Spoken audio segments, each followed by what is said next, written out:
guys, this is me, Edita, and welcome to my YouTube channel, Edita J Vlogs. Naghahanap ka ba ng trabaho? Kailangan mo ba ng work experience? Gusto mo ba mag-work habang nag-aaral? Nagbabala ka ba mag-apply sa 7-Eleven?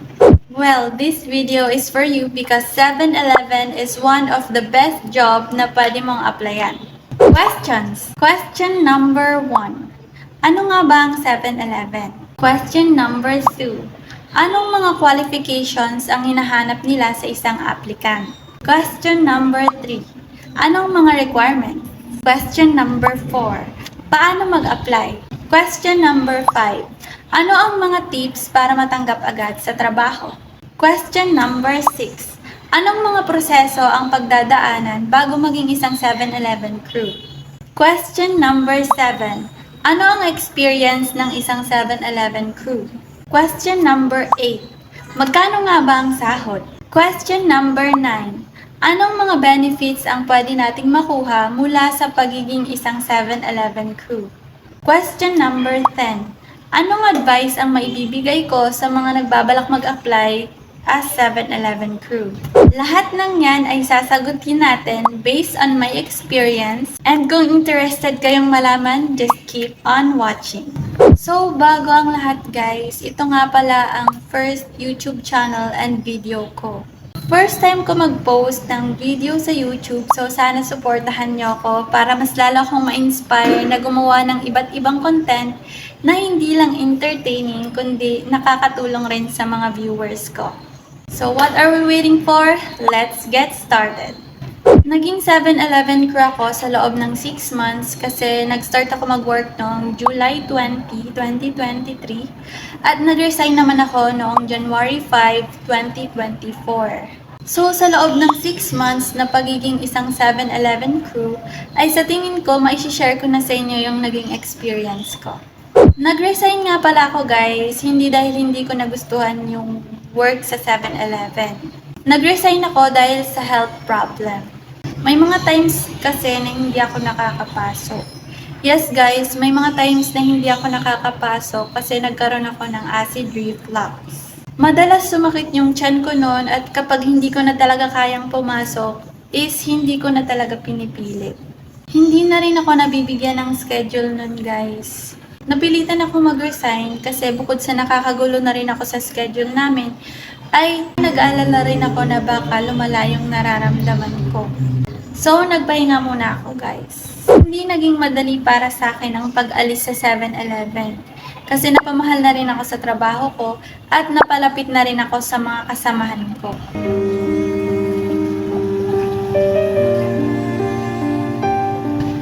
At dahil sa wala na akong ibang choice, ay mas pinili ko na lang mag-resign. So, let's proceed sa question number 1. Ano nga ba ang 7-Eleven? So, ang 7-Eleven guys ay ang tinutukoy ko sa inyong convenience store na pwede nating applyan. Sa mga hindi po nakakaalam, ang 7-Eleven po ay isang sikat na convenience store dito sa Pilipinas at maging sa ibang bansa. Sumikat sa kanila ang Slurpee at Gulp, pati na rin ang Big Bite Hotdog at Chopaw. Oops! Alam kong marami sa inyo ang favorite ang mga ganong pagkain, so you can share with us kung anong mga paborito mong pagkain sa 7-Eleven. Just comment down below. Hindi lang foods ang tinitinda sa 7-Eleven guys, dahil nagtitinda rin sila ng daily needs natin tulad ng personal care and beauty products. Naging memorable na rin sa akin ang 7-Eleven kasi ito yung pinakauna kong work experience. Dito ako mas na-challenge ng sobra at dito rin ako namulat sa realidad ng trabaho. So let's proceed sa question number 2. Anong mga qualifications ang hinahanap nila sa isang applicant? Nung nag-apply ako guys, wala talaga akong idea sa kung anong qualifications ang hinahanap nila sa isang applicant. At nagkaroon lang ako ng idea nung nakapag-work na ako. Pero napakasimple lang ng mga qualifications nila guys. First qualification nila guys is it's either male or female. So kahit anong gender nyo guys, pwedeng-pwede kayo dito. Second qualification nila is you should be 18 years old and above. 18 years old kasi yung legal age natin na kung saan pinapayagan na ng batas na magtrabaho. So kung 18 years old and above kayo, pwede kayo dito. Third qualification nila guys is it's either high school or senior high school graduate. Sa tingin ko guys, hindi naman sila nagbe-base sa kung ano yung tinapusan mo. Nung nag-apply kasi ako guys, hindi naman nila ako hininga ng certificate ng tinapusan ko. So kung masipag ka at nakikita ang kanila ng potential and dedication na magtrabaho sa kanila, ay tanggap na tanggap kayo dito guys. Fourth qualification nila is no visible tattoos. Yes guys, hindi sila tumatanggap ng may mga tattoo. Pwede naman siguro if yung tattoo nyo ay nakalagay sa tagong part ng skin nyo. Fifth qualification nila is you should be physically, mentally, and emotionally healthy. So, hindi sila tumatanggap ng may sakit guys. At dapat healthy ka talaga bago ka pumasok ng trabaho.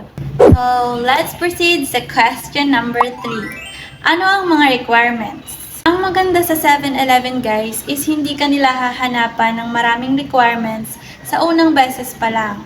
Dahil isang resume lang ay makakapag-apply ka na as 7-Eleven crew. Kaya kung wala ka pang ibang requirements tulad ng police clearance, NBI clearance, pag-ibig, PhilHealth, and SSS number, okay lang yan kasi kahit one resume lang ay pwede na. So let's proceed sa question number 4. Paano mag-apply? Madali lang mag-apply sa 7-Eleven guys. May dalawa tayong paraan which is online or walk-in. So ngayon, walk-in na nga ituturo ko sa inyo kasi walk-in rin yung na-experience ko at hindi ko pa na-experience yung online application. So sa walk-in guys, kailangan mo lang pumunta sa branch ng 7-Eleven na gusto mong applyan.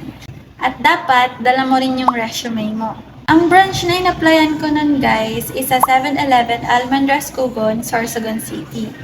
So, you can try mag-apply dun guys if available and hiring sila. Take note lang guys, dapat lahat ng basic information nyo ay nakalagay na mismo sa resume nyo. Make sure na nakalagay dun yung personal data nyo, skills, education, work experience if meron, and references. Huwag nyo rin kakalimutan ng active phone number ninyo and FB account para mas madali nila kayong makontak. So, pagkarating nyo sa 7-Eleven na gusto nyong applyan, is ibigay nyo lang yung resume nyo. Pwede nyong ibigay yon sa guard, sa 7-Eleven crew, or sa manager na mismo. And after nun is magte-text na lang sila sa phone number na nilagay nyo sa resume. So, iti-text nila sa inyo yung place, time, and date tungkol sa interview. So, let's proceed sa question number 5. Ano ang mga tips para matanggap agad sa trabaho? So, tip number 1, consider your work location. Hanggat maaari guys, is dapat malapit lang yung tinutuluyan nyo sa 7-Eleven na pagtatrabahuan ninyo. Well, hindi naman yung sobrang lapit, pero at least reachable siya. Kumbaga yung tipong hindi yun magiging reason para malate kayo at hindi rin dapat mahirap yung transportation. Ako kasi nun guys, may kalayuan yung tinutuluyan ko sa 7-Eleven branch na in-applyan ko. And to be honest, mahirap yung transportation sa amin. So sa huli, isasuggest rin nila sa inyo na lumipat ka sa mas malapit. So ang ginawa ko na lang nun guys, is naghanap ako ng boarding house na pwede kong tuluyan para hindi rin maging hassle yung pagpasok ko ng trabaho. Tip number 2. Don't be late. Kung mag-a-apply kayo sa 7-Eleven guys, is iwasan yung malate lalo na sa training pa lang. Kasi dito nila titignan if mahihirapan ba sila sa inyo na magbigay ng schedule. Tip number 3. Always update your workmates and manager. Sobrang importante dito guys na mag-update kayo sa kanila. One example dito guys is kapag malilate kayo, or kapag hindi naman kayo makakapasok. Kailangan sabihin nyo sa kanila yung reason nyo and kailangan sabihin nyo rin yun ng advance para maayos nila yung schedule and hindi na rin magkagulo. Tip number 4. Do your best to learn everything. Mas maganda guys na habang nagtitraining pa lang ay pinafamiliarize nyo na yung product, prices, and yung mga gawain para pagdating ng evaluation ay makapasa kayo agad. Tip number 5. Always follow your manager and lead clerks. Ang manager at ang lead clerk kasi guys ang magte-train sa inyo. And sila rin ang magre-rate at magde-decide kung pasok ka ba as 7-Eleven crew. Tip number 6. Don't be a thief.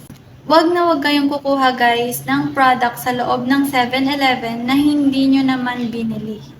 Ang 7-Eleven guys ay punong-puno ng CCTV sa loob at sa labas.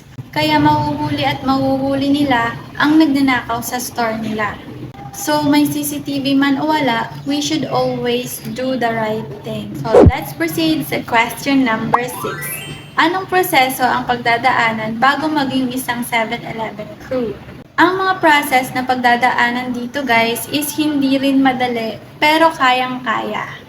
Unang process guys is pag-apply, pangalawa interview, pangatlo observation, pang-apat training, and panglima is evaluation. So let's say na nakapag-apply ka na.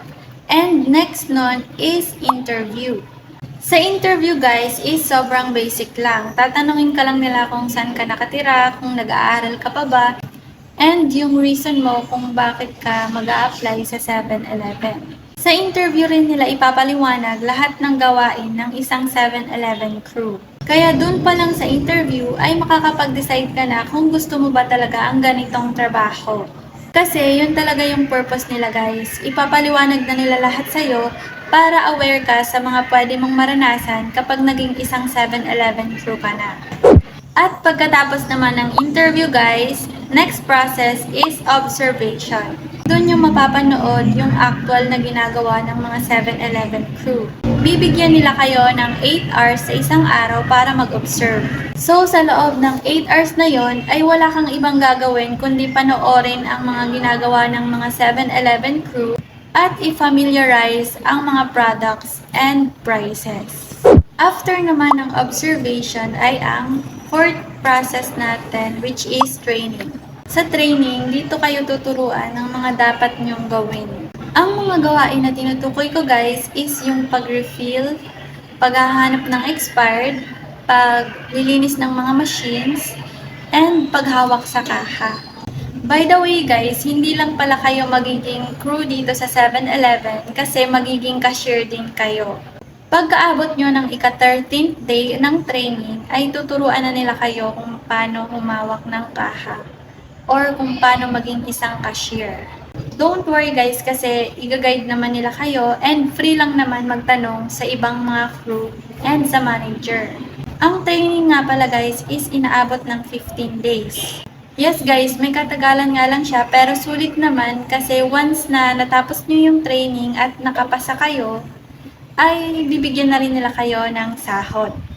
So, ang matatanggap nyong sahod is half ng nakukuhang sahod ng mga regular 7-Eleven crew. Yes, tama ang narinig nyo guys, kasi kahit na nagtitraining ka pa lang, ay may sahod ka na. Pero bago yon ay dapat natapos nyo muna yung training and nakapasa kayo para matanggap nyo yung sahod. Kaya rin guys, nakalagay dun sa tips ko na kahit nagtitraining pa lang kayo, ay dapat ginagawa nyo na yung best nyo para matanggap agad kayo. Pero kung sakali man na hindi kayo makapasok as 7-Eleven crew, ay okay lang yan guys. I-take nyo na lang yan as magandang experience. So let's proceed sa last process which is yung evaluation. So sa evaluation guys, ay titignan na nila kung gaano ka natuto after ng 15 days training. Dito na nila kayo tatanungin tungkol sa pangalan and price ng products. Kailangan nyo rin i-demo sa manager nyo kung paano kayo maglinis ng mga machines and kung paano kayo humawak ng kaha. Sa pagiging cashier naman dito guys, kailangan nyo lang magdoble ingat sa pagsukli at pag-check ng pera if totoo ba or hindi. At kapag nakapasa na kayo sa evaluation, ay ito na yung pinakahihintay nyo. Congratulations kasi isa na kayong ganap na 7-Eleven crew. So let's proceed sa question number 7. Ano ang experience ng isang 7-Eleven crew? Para sa akin, isa tong magandang experience guys. Sa pagiging 7-Eleven crew kasi, marami ka talagang matututunan. Dito ka magkakaroon ng idea kung paano nila pinapatakbo yung negosyo nila. Maganda rin tong experience sa mga first time magtrabaho, pati na rin sa mga working students kasi tumatanggap sila ng mga part-timers. So kung nag-aaral pa kayo and gusto nyo mag-part-time para may pangdagdag kayo sa allowance, pwedeng-pwede kayo dito guys. Kung balak nyo rin guys mag-part-time, kailangan nyo lang ibigay yung schedule na kaya nyong pasukan para mabigyan kayo ng tamang schedule ng manager. Sa pagiging 7-Eleven crew ko guys, dito ko mas na-realize na mahirap pala talagang kumita ng pera. At masarap din sa pakiramdam na kumita ng pera dahil sa pinaghirapan mo. Dito rin ako natutong mas maging masipag, matyaga at makisama. Dito ko rin na-improve yung pakikipag-communicate ko kasi as an introvert person, sobrang hirap nun. At pati na rin guys ang pagkakaroon ng mahabang pasensya. So let's proceed sa question number 8. Magkano ang sahod or sweldo sa 7-Eleven? Ang sahod na ngayon sa 7-Eleven guys is minimum wage which is 395 per day. Nung nag-umpisa akong mag-work sa 7-Eleven guys, yung minimum wage nun is 365 per day. Luckily ngayon is tumaas na. Naabutan ko naman yung pagtaas ng sahod bago ako umalis. Siguro nasa 3 months na ako nun bago ko naabutan yung 395 per day.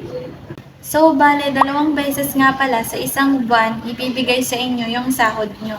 So, let's say for example ngayong July, makukuha nyo yung sahod nyo every 15th and 30th day. Sasahuran kayo guys every 15th day. Pero dahil meron kayong 2 days na day off, hanggang 13th day lang ang makakounted sa sahod nyo. So kung i-compute natin siya, 395 times 13 is equivalent to 5,135 pesos. Meron kayong 5,135 sa loob lamang ng 13 days. Pero depende pa rin yan guys sa sipag nyo dahil meron silang tinatawag na OT or overtime. Magkakaroon kayo ng overtime kapag example, late or hindi pumasok yung kapalitan nyo. Pagdating naman guys sa pagiging cashier at pag-refill ng mga products, kailangan maging maingat din kayo para iwas deduction sa sahod nyo. So let's proceed sa question number 9. Anong benefits ang pwede nating makuha sa pagiging isang 7-Eleven crew? So tulad nga ng sinabi ko sa inyo, sa una ay hindi talaga kayo hihinga ng maraming requirements. Kasi kailangan muna nilang makita if magtatagal ka ba sa trabaho or hindi. Kaya after 6 months ng pagiging 7-Eleven crew, ay dun ka na nila hihinga ng pag-ibig number, SSS number, and PhilHealth number. So, yun yung mga benefits na pwede nyo makuha dito, guys. Pwede nilang hulugan yung PhilHealth and pag-ibig mo. Pero, ibabawas nila yon sa sahod mo every month. So, let's say for example, kada 1 month ay babawasan nila ng 300 pesos yung sahod mo kasi ihuhulog nila yon sa PhilHealth and pag-ibig mo. So, yun yung mga benefits na pwede nating makuha dito, guys. So, let's proceed sa last question, which is question number 10. Anong advice ang maibibigay ko sa mga nagbabalak mag-apply as 7-Eleven crew? So, ang advice na maibibigay ko sa inyo guys is wag lang kayong susuko. Always think positive. Mag-try and mag-try lang tayo. So, matanggap man tayo or hindi, at least nag-try tayo at hindi tayo sumuko. And lastly, always trust yourself and enjoy the process. So, yun lang muna for today's video guys. Sana marami kayong natutunan sa video ko. Sana rin nasagot ko yung mga tanong nyo. At sana talaga ay natulungan ko kayo. And kung may mga katanungan pa kayo guys tungkol sa pag-apply sa 7-Eleven, just comment down below and sasagutin ko lahat yan.